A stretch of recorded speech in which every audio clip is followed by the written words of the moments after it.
శ్రీమాత్రే నమః. అందరికి నమస్కారం అండి. ఎలా ఉన్నారు, ఏం చేస్తున్నారు? ఆ దుర్గమ్మ దయ వల్ల అందరూ సుఖ సంతోషాలతో అష్టైశ్వర్యాలతో ఉండాలని మనస్ఫూర్తిగా అమ్మని వేడుకుంటూ ఈరోజు దుర్గమ్మ యొక్క సందేశం గురించి తెలుసుకుందామండి. దుర్గమ్మ ఎప్పట్లాగా ఈరోజు కూడా ఒక మంచి సందేశాన్ని అయితే తన బిడ్డల కోసం పంపారు. తల్లి ఈ విధంగా అంటూ ఉన్నారండి. బిడా, ఈ ఆదివారము ఏప్రిల్ 12వ తేదీన నీకు రాబోయేటువంటి వార్త నీ జీవితాన్ని అనేక విధాలుగా మలుపు తెప్పబోతున్నా అంటున్నారండి. మరి ఈరోజు దుర్గమ్మ మనకు అందించేటువంటి సందేశంలో ఉన్నటువంటి పరమార్థం ఏంటో తప్పకుండా తెలుసుకున్నాము. మీరెవరైనా మన ఛానల్ కొత్తగా చూసినట్టయితే లైక్ చేసి సబ్స్క్రైబ్ చేసుకోండి. మరి పక్కనే ఉంటే గంట సింబల్ యాక్టివేట్ చేసుకున్న ద్వారా మేము పెట్టే ప్రతి వీడియో కూడా మీకు నోటిఫికేషన్ ద్వారా వస్తుందండి. ఇక ఇంతకన్నా ముందుగా ప్రతి ఒక్కరికి కూడా ఏదో సమస్యలు ఉంటాయండి. సమస్యలు ఎవరంటే ఉండరు కదా, అంటే ప్రతి ఒక్కరు కూడా ఏదో సమస్య ఉంటుందండి. ఆ సమస్యల పరిష్కారం కోసము ఎక్కడెక్కడికో వెళ్ళి జ్యోతిష్యం చెప్పించుకొని నిరాశ చెంది ఉంటాం. అయితే ఒక్కసారి మన గురుగారిని కాంటాక్ట్ అవ్వండి. శ్రీ వారాహిదేవి జ్యోతిష్యాలయం అండి. మన గురుగారు అఘోర తాంత్రివితో స్త్రీ పురుష వశీకరణం 100% చేస్తారు. మీరు కోరుకున్న స్త్రీ కావాలనుకుంటున్నారా? మీరు కోరుకున్న పురుషుడు కావాలనుకుంటున్నారా? ఏ బంధమైనా కావాలనుకుంటున్నారా? అయితే ఒకసారి మన గురుగారు సంప్రదించండి. మన గురుగారు స్త్రీ పురుష వశీకరణ చేయడం చాలా ప్రత్యేకత గలవారండి. ఒక్కసారి నమ్మకంతో ప్రయత్నించండి. దూర ప్రాంతం ఉన్నవారు కూడా ఫోన్ కాల్ ద్వారా ప్రతి ఒక్క సమస్యకి ఖచ్చితమైన పరిష్కారం వెంటనే తెలుపుతారండి. ఒక్కసారి నమ్మకంతో ప్రయత్నించండి. మన గురువుగారి పేరు వచ్చి శివగారు. మీరు సంప్రదించిన ఫోన్ నెంబర్ 9099835894. చాలా నమ్మకమైన గురుగారండి. ఒక్కసారి నమ్మకంతో ప్రయత్నించండి. 100% మీ సమస్యకు పరిష్కారం అయితే మన గురుగారి దగ్గరికి కలదు. ఒక్కసారి ప్రయత్నించండి. ఇక ఇప్పుడు దుర్గమ్మ యొక్క సందేశం గురించి తెలుసుకుందామండి. ఆ తల్లి ఈరోజు ఈ విధంగా చెప్తూ ఉన్నారు. బిడ్డ, నేను చెప్పే మాటని ఆలకించి చూడమ్మా. నీ అనంతమైనటువంటి బ్రహ్మాండంలో నీవు ఏకాకి అని చెప్పి భ్రమపడుతూ ఉన్నావు కదా. పంచభూతాల్లో చరాచర సృష్టిలో ప్రతి అణువులో కూడా వ్యాపించున్న నేను నీ ప్రతి శ్వాసలను, నీ ప్రతి ఆలోచనలను అంతర్యామిగా లేనా?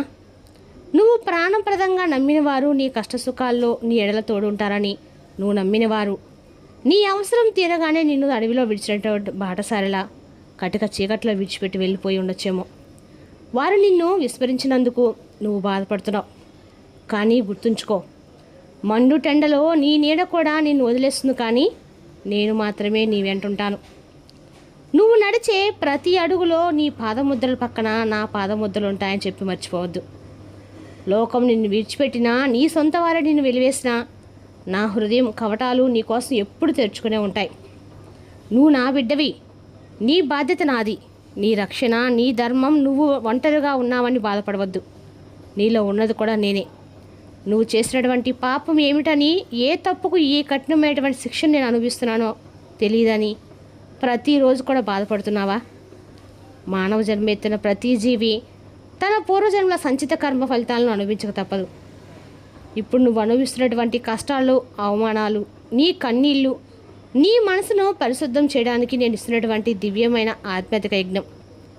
ఈ యజ్ఞం అగ్నిలో కాలి శిల్పి చేతిలో దెబ్బల మీద దెబ్బలు తింటేనే కాబట్టి ఒక సామాన్యమైనటువంటి రాయి అద్భుతమైన శిలగా ఎలా మారుతుందో అలాగే నువ్వు కూడా ఈ బాధల అగ్నిలో పుటం వేయబడి ఒక అద్భుతమైనటువంటి మహోన్నతమైనటువంటి వ్యక్తిగా రూపాంతరం చెందావు. నీ ఓపికను పరీక్షించడమే నా ఉద్దేశం కాదు.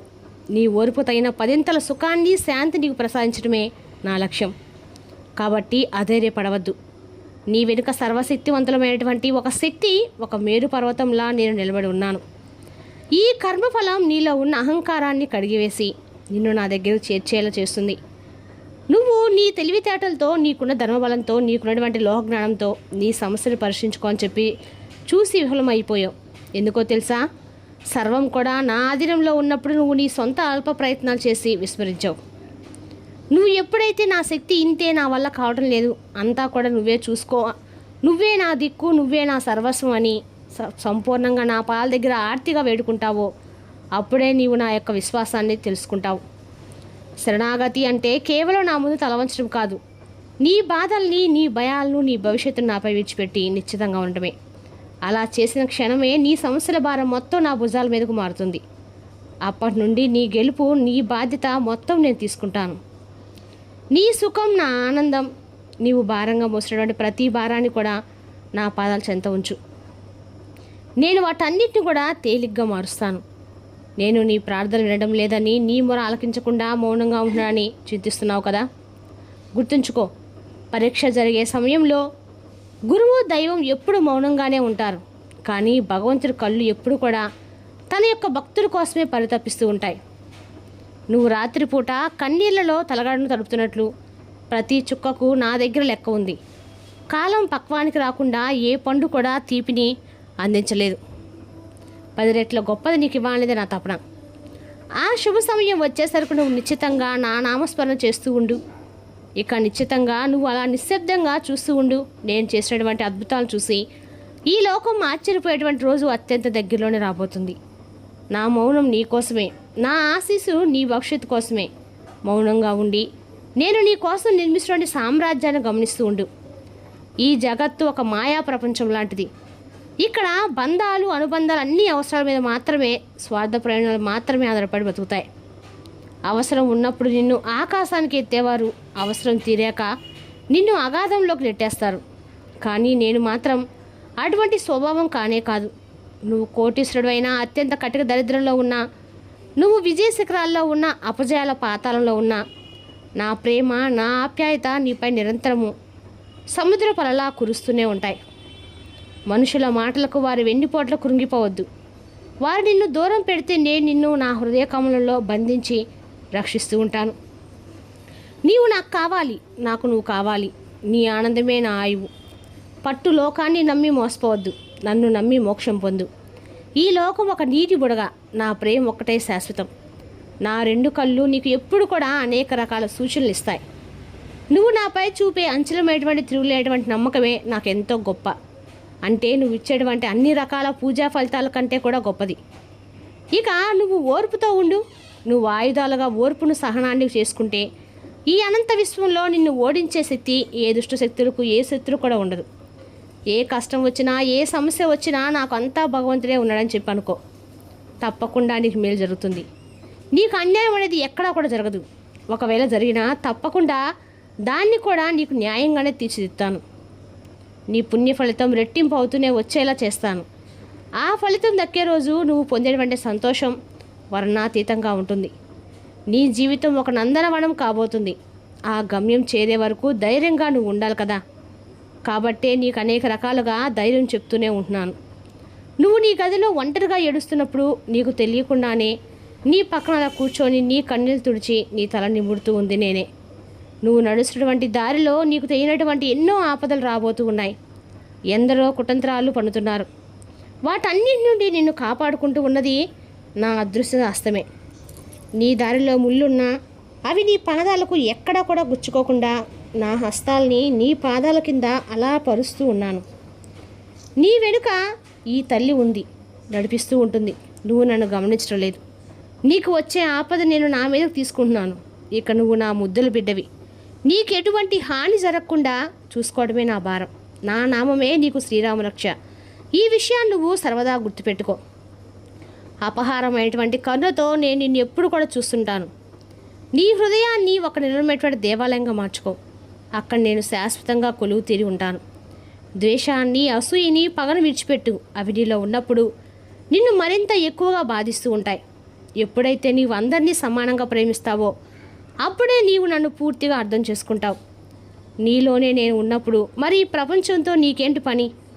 అలాగే నువ్వు ఒంటరివని ఎందుకు అనుకుంటున్నావు? నువ్వు నా బిడ్డవు. నేను నీ ప్రాణాన్ని, నీ హృదయ స్పందనను అన్నిటినీ కూడా తాగుతూ ఉంటాను. అయితే నువ్వు పిలిచేటువంటి 2 అక్షరాలు కేవలము నా నామం మాత్రమే కాదు. అది ఒక పరమ పవిత్రమైనటువంటి, శక్తివంతమైనటువంటి మహామంత్రం. నీ మనసు ఆందోళనగా ఉన్నప్పుడు, భయం నిన్ను నిడలా వెంటాడుతున్నప్పుడు, దిక్కుతోచిన స్థితిలో, అంధకారంలో నువ్వు ఉన్నప్పుడు నా నామాన్ని స్మరిస్తూ ఉండు. ఆ నాదం నీ చుట్టూ ఉన్నటువంటి ప్రతికూల శక్తిని తరిమికొట్టి నీలో నూతన ఉత్తేజాన్ని, దివ్య వెలుగును నింపుతుంది. నీ ప్రతి శ్వాసలో నా నామం లీనమైపోతే కాలం కూడా నీకు దాసోహం అవుతుంది. నా నామానికి సాటి వచ్చే శక్తి ఈ చరాచర సృష్టిలో మరొకటి లేనే లేదు. ఇదే సత్యం. నా నామం ఉన్న చోట విజయం వెన్నట్టే ఉంటుంది. అది అగ్నిపర్వతం వంటి కష్టాలను సైతం మంచులా కలగజేస్తుంది. ఇక నీ దగ్గర ఉన్నదానిలో కొద్దిగైనా కానీ ఆకలితో ఉన్నవారికి ఏదైనా కానీ సహాయంగా పెట్టడం నేర్చుకో. ఆకలితో ఉన్నవారికి ఒక ముద్ద అన్నం నేరుగా నా కడుపు నింపేలు చేస్తుంది. నువ్వు చేసే ప్రతి చిన్న పని నీ కర్మని ప్రక్షాళన చేస్తుంది. ఎవరిని కూడా తక్కువ చేసి చూడవద్దు. ప్రతి జీవిలోనూ నా సర్వరూపాన్ని దర్శించుకుంటూ ఉండు. నువ్వు ఇతరులకు చేసేటువంటి నిస్వార్థ సహాయమే నీకు ఆపదకాలంలో కొండంత అండగా ఉంటుంది. స్వార్థాన్ని విడిచిపెట్టు. పరోపకారమే పరమాత్మగా బ్రతుకు. నీ పుణ్య ఫలితం నేను ఉన్నత స్థానంలో తప్పకుండా ఏదో ఒకరోజు నిలబెడుతుంది.